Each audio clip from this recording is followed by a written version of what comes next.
आपका अपने YouTube channel fine art classes में से हम जो है आज से जो है से नए टॉपिक से शुरू करेंगे और जो हम प्रागैतिहासिक काल से जो है से कला का जो है शुरुआत करेंगे। से हम चलते हैं अपने टॉपिक की तरफ। से हमें पढ़नी है कला। सही कला। तो कला को पढ़ने के लिए से कला क्या है, तो कला को जानने के लिए से हम इसे दो भागों में तोड़ेंगे। से हमने कला को जो है दो भागों में तोड़ दिया। एक कला है ईश्वरीकृत कला।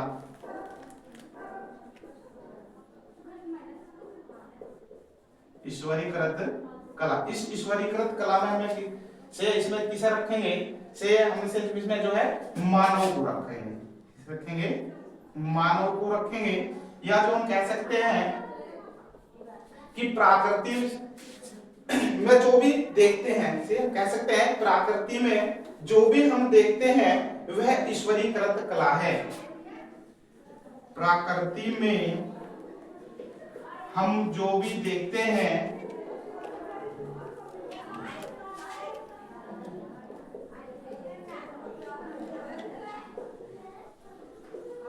ईश्वरीकृत कला है। ये इसी को कह सकता है कि देवशिल्प का उदाहरण क्या है, बोल सकता है कि देवशिल्प का उदाहरण क्या है। पेपर में पूछा जाता है कि देवशिल्प का उदाहरण क्या है, तो हम बोलते हैं उसमें से क्या है वो मानव। उसमें ऑप्शन में आएगा मानव। दूसरी तरफ करेंगे कि जो है मानवीकृत कला, मानवीय कृत कला। अब मानवीयकृत कला क्या रहती है, तो मानवीयकृत कला मनुष्य अपनी भावनाओं को जिस माध्यम से व्यक्त करता है उसे ही मानवीकृत कला कहा जाता है। तो हम क्या लिखेंगे, पॉइंट बनाएंगे, मनुष्य अपनी भावनाओं को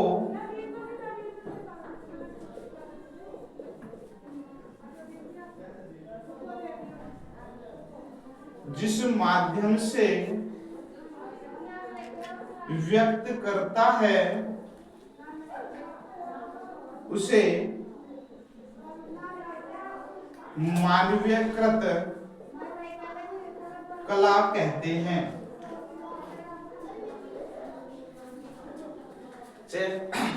तो हमने कला पढ़ रहे हैं, तो से आप कला में देखेंगे कि कला हमने लिखा कला, तो कला में मनुष्य क्या करेगा, अपनी भावनाओं को व्यक्त करेगा। कला में मनुष्य क्या करेगा, अपनी भावनाओं को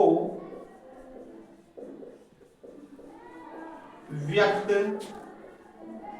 करता है। अब हम देखेंगे कि से आप किन जो ये भावनाएं हैं से किस माध्यम से व्यक्त करेगा, तो हमसे आप माध्यम देखेंगे कि माध्यम क्या क्या होंगे। तो माध्यम में हमने देखा चित्रकला क्या क्या है, चित्रकला, मूर्तिकला,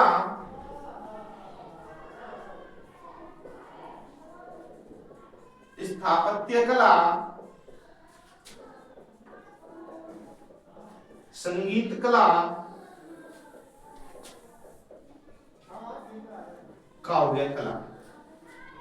से हमने देखा कि मनुष्य जो है कला में जो अपनी भावनाओं को व्यक्त करता है उसे किस माध्यम से करता है, तो चित्रकला, मूर्तिकला, स्थापत्य कला, से संगीत कला और काव्य कला के अंतर्गत।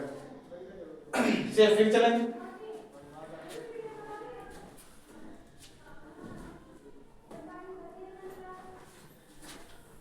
फिर से पॉइंट बनाएंगे, लिखेंगे कला। फिर से हमने पॉइंट बनाया है, तो कह सकते हैं ऐसे हेडिंग बना रहे हैं, पॉइंट बनाना चाहते हैं पॉइंट बना सकते हैं, हेडिंग बनाना चाहते हैं हेडिंग बना सकते हैं। तो लिखेंगे कला। बुझेगा कि कला कितने भाग, कितने कला कितने प्रकार की होती है। तो हम कहेंगे कला जो है दो प्रकार की होती है, एक होगी उपयोगी कला, दूसरी होगी ललित कला। उपयोगी कला, दूसरे वाली क्या रहेगी, ललित कला।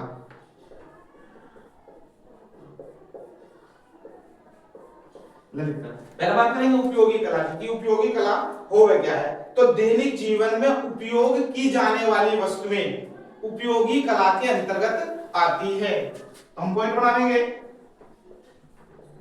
दैनिक जीवन में प्रयोग की जाने वाली वस्तु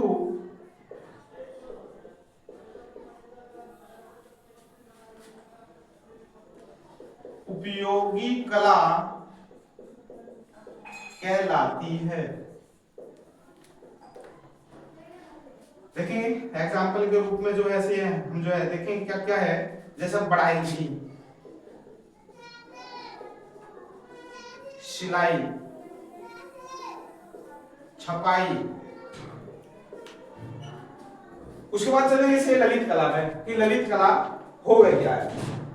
तो ललित कला में मनुष्य क्या करता है? ललित कला में मनुष्य अपनी भावनाओं को व्यक्त करता है और आनंद प्राप्त करता है। मनुष्य अपनी भावनाओं को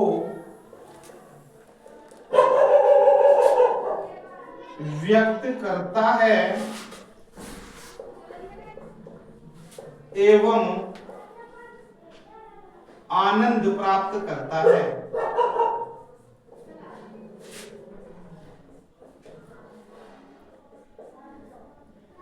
आनंद प्राप्त करता है।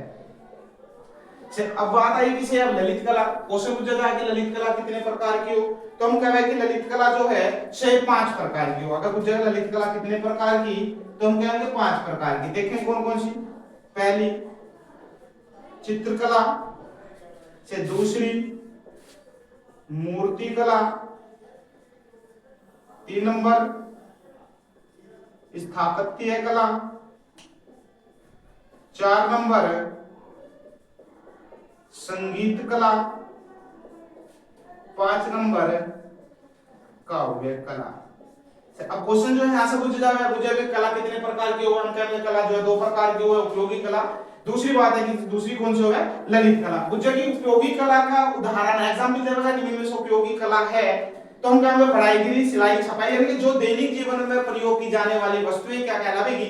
उपयोगी कला कहलावेगी। बात करेगा कि ललित कला कितने प्रकार की हो, क्वेश्चन आता है तो हम बोलते हैं कि ललित कला 5 प्रकार की होती है। बोलता है कौन सी है? तो चित्रकला, मूर्ति कला, स्थापत्य कला, संगीत कला और काव्य कला। ये सभी जो है 5 प्रकार की जो है कला है, सब ललित कला के अंतर्गत जो है से ये आती है।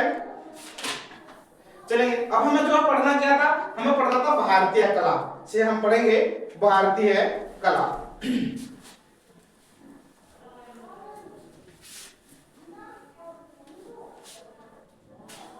से हेडिंग बना लेंगे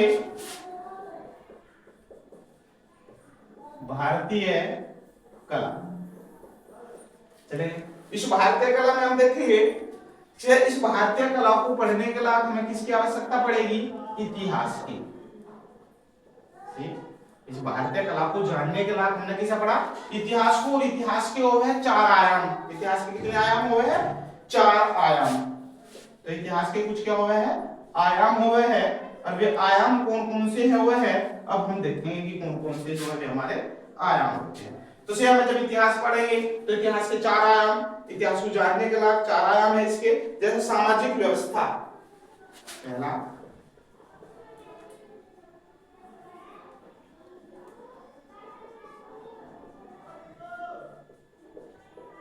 सामाजिक व्यवस्था, आर्थिक व्यवस्था,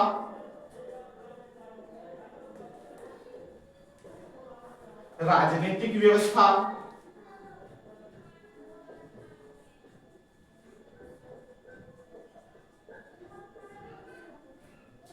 फिर चौथा जो है कला एवं संस्कृति।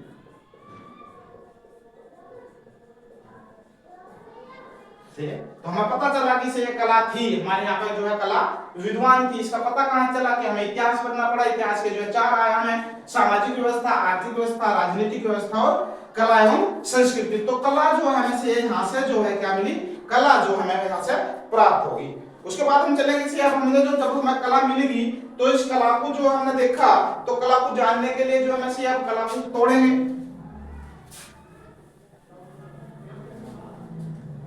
फिर हेडिंग बनाएंगे भारतीय कला। भारतीय कला से भारतीय कला को जानने के लिए हमने इतिहास को 3 भागों में डिवाइड करा, जैसे प्रागैतिहासिक कला,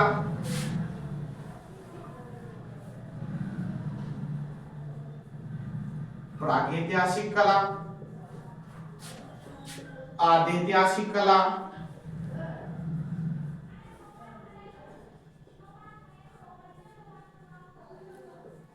ऐतिहासिक कला।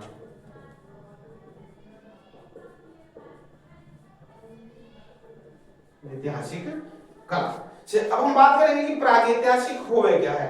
तो प्रागैतिहासिक का मतलब है, से प्रागैतिहासिक का मतलब इतिहास के पूर्व की व्यवस्था, यह मानव जीवन का वह समय जब मानव को लिपि की जानकारी नहीं थी। तो हम देख रहे हैं कि प्रागैतिहासिक प्रागैतिहासिक कला किसे कहा जाता है, तो हम देख इतिहास के पूर्व की, इतिहास के पूर्व की वह अवस्था जब मानव को लिपि की जानकारी नहीं थी।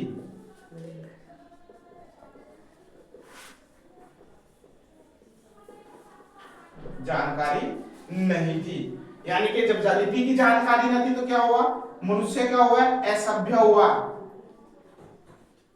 यह बर्बर, असभ्य है, बर्बर। उसके बाद है जानवर की तरह रहता था। जब से यह असभ्य है, बर्बर है, तो किसकी तरह रहेगा, जानवर की तरह जंगलों में रहता था। उसके बाद हम देख रहे हैं कि पत्थरों के औजारों का प्रयोग करता था, पत्थरों के औजारों का प्रयोग करता था।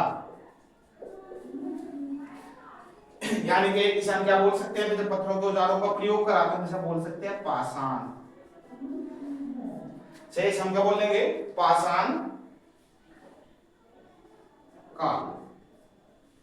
चलें, अब चलेंगे आद्यैतिहासिक काल में। तो आद्यैतिहासिक काल के बारे में जो हम जानकारी मिली से पुरातत्ववेत्ताओं के द्वारा ही प्राप्त हो गया। प्रागैतिहासिक काल की भी जानकारी, आद्यैतिहासिक काल की भी जानकारी। तो लिपि की जानकारी, इसमें समय क्या हुआ, मनुष्य को क्या रही, लिपि की जानकारी थी, लिपि की जानकारी थी।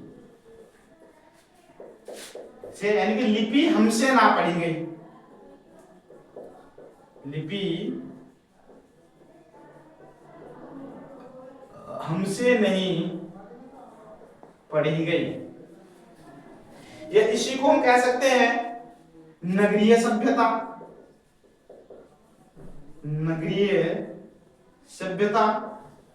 ये जो है इसी को कह सकते हैं हड़प्पा सभ्यता, हड़प्पा सभ्यता। अब चलेंगे ऐतिहासिक काल में। अब ऐतिहासिक काल में क्या है कि मनुष्य को लिपि की जानकारी है,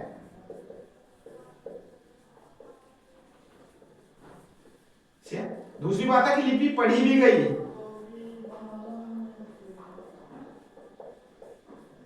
लिपि पढ़ी गई। और 6ठी सदी ईसा पूर्व, 6ठी सदी ईसा पूर्व से प्रारंभ माना गया।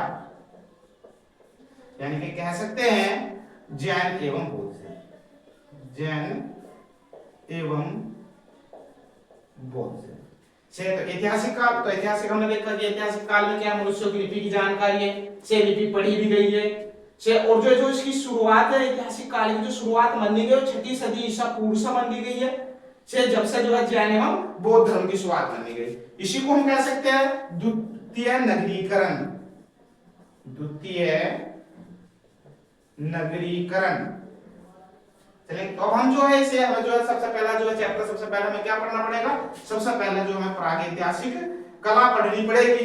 इस प्रागैतिहासिक कला के बारे में से अब हम जो है विस्तार से जो है सही से पढ़ेंगे। तो हेडिंग बना लेंगे प्रागैतिहासिक काल। प्रागैतिहासिक काल।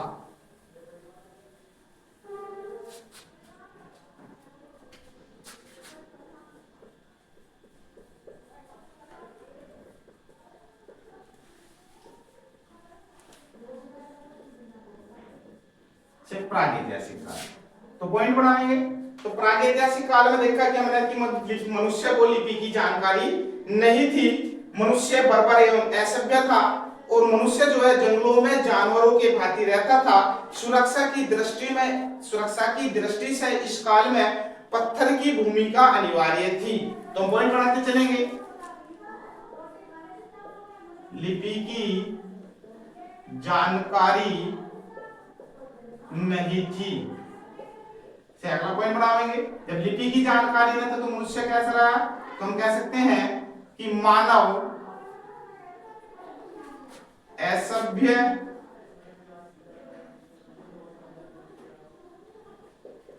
एवं बर्बर था, यानी कि जंगलों में से इधर उधर जो है भटकता फिरे जावे था। से अब दूसरी तीसरी बात पॉइंट बनाओगे कि सुरक्षा की दृष्टि से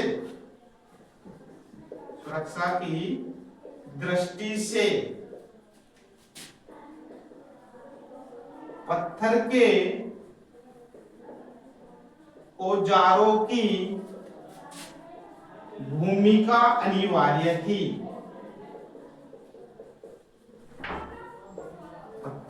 सुरक्षा की दृष्टि से पत्थर के औजारों की भूमिका अनिवार्य थी। कारण क्या था? किसी मनुष्य जो है जंगलों में जो है जानवरों की भांति रह रहा था, तो वहां हिंसक जानवर भी थे जंगलों में, उनसे बचने के लिए जो मनुष्य जो है पत्थर के औजारों का जो है क्या कर रहा था? प्रयोग कर रहा था। तो मानव जो है जंगलों में जानवरों की भांति रहता था। से अब बात करेंगे निवास क्या था? तो निवास था प्राकृतिक गुफा, जिसे हम क्या बोल लेंगे? शैलाश्रय। से प्राकृतिक गुफा हो सकती, मनुष्य को कुछ समय पर जो है छोटा सा होल मिल गया तो उसी में जो है वो अपना जो है से अपनी जो रात गुजार लेता था, से बैठ जाता था। उसके बाद अब हम चलेंगे हेडिंग बना लेंगे। से जब हमने देखा किसी है प्रागैतिहासिक काल में देखा कि सुरक्षा की दृष्टि जो है पत्थर की औजारों की भूमिका अनिवार्य थी, तो हम जो है फिर क्या बोल रहे प्रोग्राम में से पाषाण काल।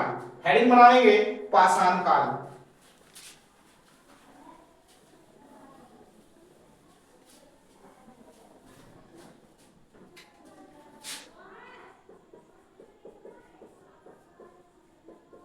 पाषाण काल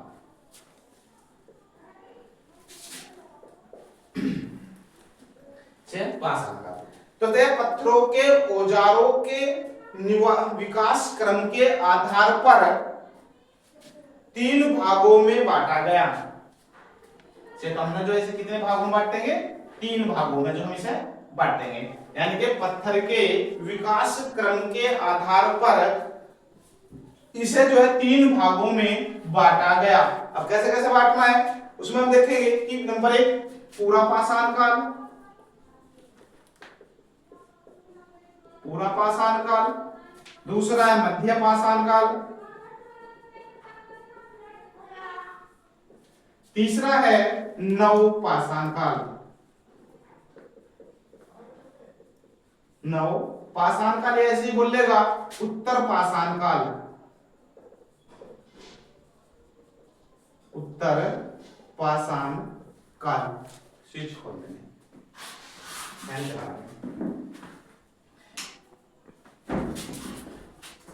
हेडिंग बनाएंगे। फिर कैसे हेडिंग बनाएंगे? प्रागैतिहासिक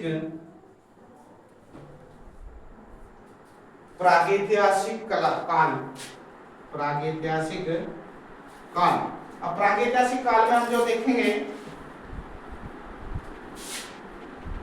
तो सबसे पहली बात ये कर ली जाए कि प्रागैतिहासिक शब्द की सर्वप्रथम प्रयोग किसने करा?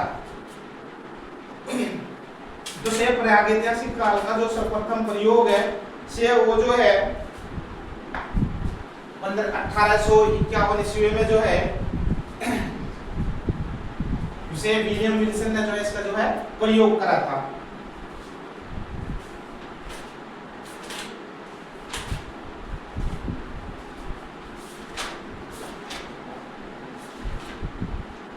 तो लिखेंगे भारत में प्राक इतिहास के अध्ययन का प्रारंभ,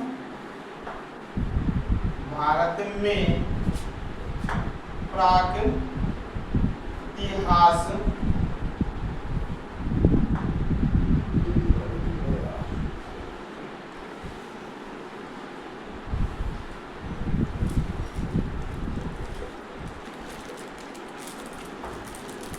का प्रारंभ 1863 ईस्वी में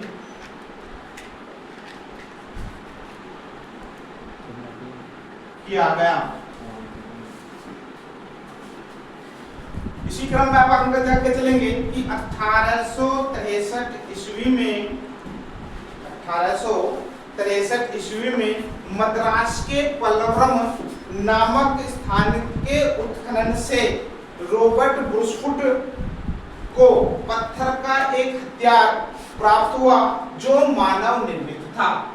पॉइंट बना के लिखेंगे 1863 ईस्वी में मद्रास के पल्लवरम नामक स्थान से रॉबर्ट ब्रूसफुट नामक व्यक्ति को पत्थर का एक औजार बोल दो या हथियार प्राप्त हुआ। इसी क्रम में आगे चलेंगे 1864 ईस्वी में मद्रास के अतिपक्कम नामक स्थान से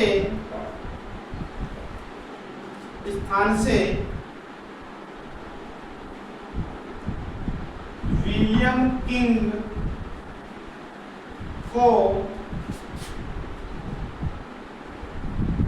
पत्थर का एक हथियार प्राप्त हुआ जो मानव निर्मित था,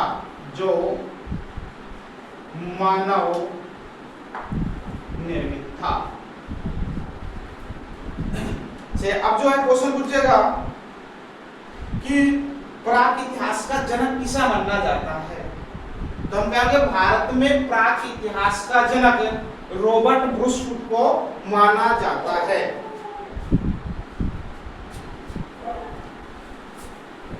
इसी क्रम में नीचे लिखेंगे, नीचे से पॉइंट बना के लिखेंगे रॉबर्ट ब्रूसफुट को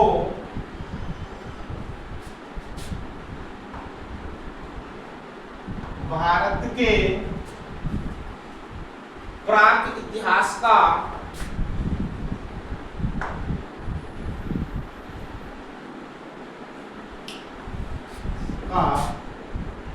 जनक माना जाता है।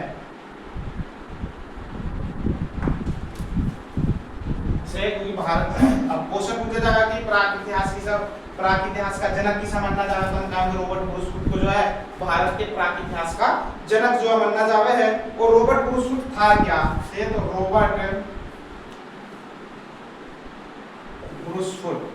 तो रॉबर्ट जो ब्रूसफुट था से वो था एक अंग्रेज।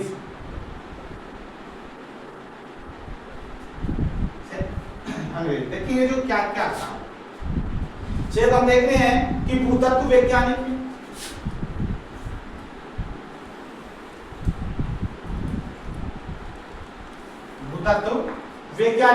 दूसरा है पुरातात्विक,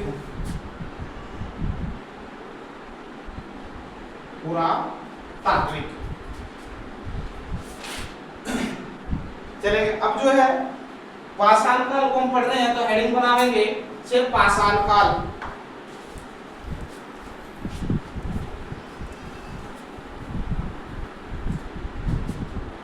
हेडिंग बनाएंगे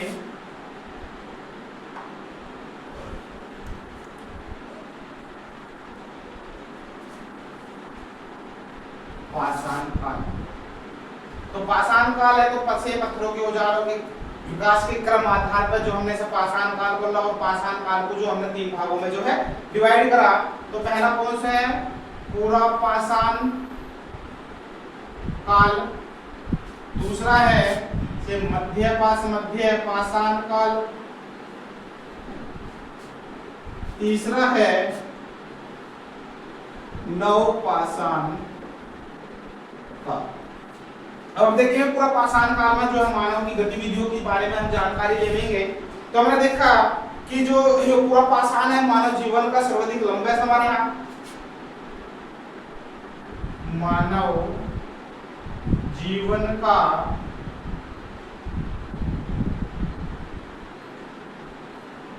सबसे लंबा समय।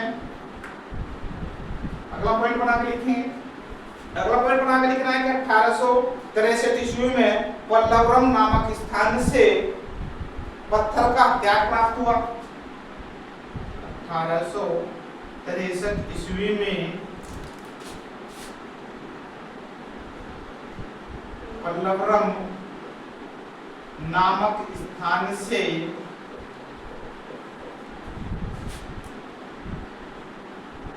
पत्थर का हथियार प्राप्त हुआ। इसी क्रम में चलेंगे तो इसी क्रम में हमने देखा कि एक स्थान मिलेगा हमें हथनेरा, कहां पे पड़ेगा, होशंगाबाद। तो हथनेरा से यानी कि होशंगाबाद से हमें क्या प्राप्त हुआ, तो हम यहां से देखेंगे कि मानव के अवशेष प्राप्त हुए। क्या प्राप्त हुए, मानव के अवशेष प्राप्त हुए। मात्र हमें जो मानव की खोपड़ी जो यहाँ से प्राप्त हुई थी। तो पूछा जा रहा है क्वेश्चन कि मानव का जो है सर्वप्रथम अवशेष हमें कहां से प्राप्त हुआ, तो हम कह रहे हैं हथनेरा से प्राप्त हुआ, यानी कि होशंगाबाद से प्राप्त हुआ। क्या प्राप्त हुआ, खोपड़ी, मानव की खोपड़ी जो हमें प्राप्त हुई थी। आगे चलेंगे, पटने चलेंगे। पटने कहां पड़ेगा, महाराष्ट्र पड़ेगा। तो पटने महाराष्ट्र से जो हमें जो है शतरंग के अंडे के छिलके प्राप्त हुए, जिन पे जो है आड़ी टेढ़ी लाइन जो है बनी हुई थी। तो पटने महाराष्ट्र से जो है क्या प्राप्त हुआ था, शतरंग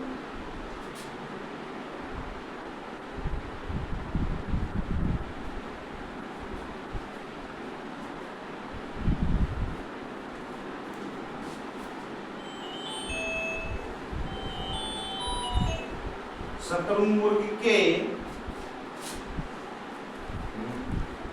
अंडे के छिलकों पर आड़ी टेढ़ी लाइन। अगला स्थान देखेंगे कि अगले स्थान से हमें क्या प्राप्त हुआ। तो हम देख रहे हैं अगले स्थान से जो है बेलन नदी घाटी प्रयागराज से जो हमें हड्डी की मातृ देवी की प्रतिमा प्राप्त हुई। कहां पे चल रहे हैं अब, प्रयागराज। प्रयागराज, तो प्रयागराज कहां पर पड़ेगा, बेलन नदी घाटी, बेलन नदी घाटी से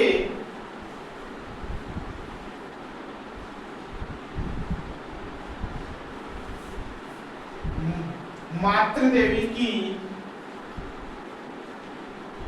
प्रतिमा प्राप्त हुई। अब पूछेगा कि जो मातृ देवी हमें मिली थी वो किस माध्यम में बनी हुई थी, तो हम कहेंगे हड्डी की जो है वो बनी हुई थी। से अब देखते हैं कि यहाँ पे जो है कि मनुष्य ने जो है बर्तन के रूप में क्या यूज करा। तो से हम देख रहे हैं कि बर्तन के रूप में जो क्या यूज करा, तो से बर्तन के रूप में जो है हम कह सकते हैं कि बर्तन के रूप में जो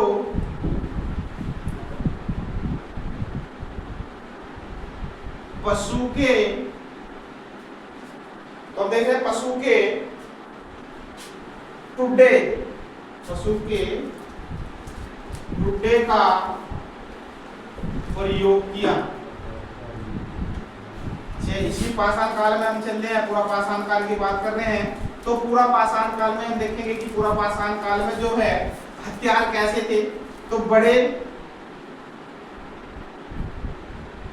भद्दे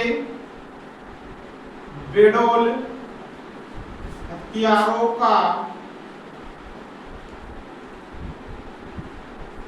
प्रयोग किया। क्वेश्चन पूछा जाएगा कि मानव ने किस काल में जो है बड़े भद्दे बेडोल हथियारों का जो प्रयोग करा था, तो हम कहेंगे कि पूरा पाषाण काल में जो है करा था। अगर क्वेश्चन पूछ रहा है भारत में प्राग इतिहास का जनक कौन है, तो हम कहेंगे रॉबर्ट ब्रूसवुड है, कि रॉबर्ट ब्रूसवुड ने 1863 ईस्वी में मद्रास के पल्लव नामक स्थान से जो है एक जो है पत्थर के हथियार जो है प्राप्त हुआ था। दूसरी बात है कि हथनेरा से जो है मानव के अवशेष प्राप्त, मात्र जो है खोपड़ी जो हमें प्राप्त हुई थी। उसके बाद पटने में हमने देखा कि शतुरमुर्ग के अंडे के छिलके प्राप्त हुए थे, जिन पर जो आड़ी टेढ़ी लाइन जो है बनी हुई थी। उसके बाद जो हमें प्रयागराज गए, तो प्रयागराज बेलन नदी घाटी में पड़ेगा, यहाँ से जो है से हड्डी की बनी मातृ देवी जो है पर्याप्त हुई थी, जो कोलंबो संग्रहालय में जो है जो कौशाम्बी संग्रहालय में सुरक्षित है, कौशाम्बी संग्रहालय में जो है सुरक्षित है। चलेंगे मध्य पाषाण काल में चलेंगे, तो मध्य पाषाण काल को जो है हम संक्रमण काल के नाम से भी जानते हैं।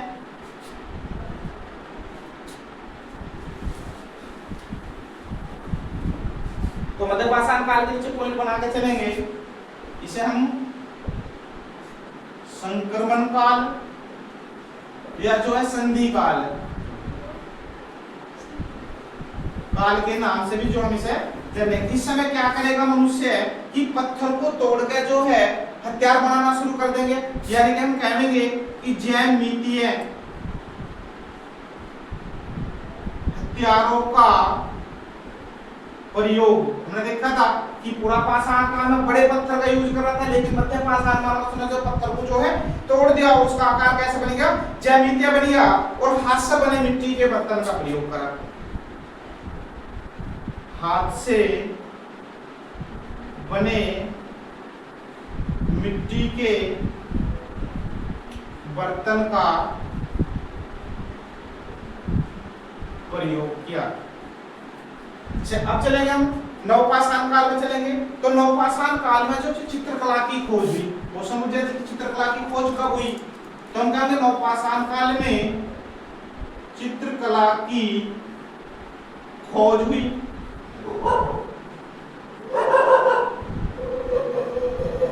इसके बाद जो हम देखेंगे कि यहाँ पे जो है नवपाषाण काल में पालिशदार या चमकदार हथियारों का प्रयोग किया। पालिशदार इसे क्या कहेगा, या चमकदार हथियारों का, हथियार बोल रहे हैं औजार बोल रहे हैं, औजारों का प्रयोग किया। से तो जो हम आगे से जो है नेक्स्ट क्लास में जो हम से तो नेक्स्ट क्लास में फिर से जो हम शुरू से पूरा पाषाण काल, मध्य पाषाण काल, नवपाषाण काल को जो है एक क्रम वाइज पढ़ेंगे। और हमें जो है कहां पर पहुंचना है, से हमें पहुंचना है चित्रकला पे।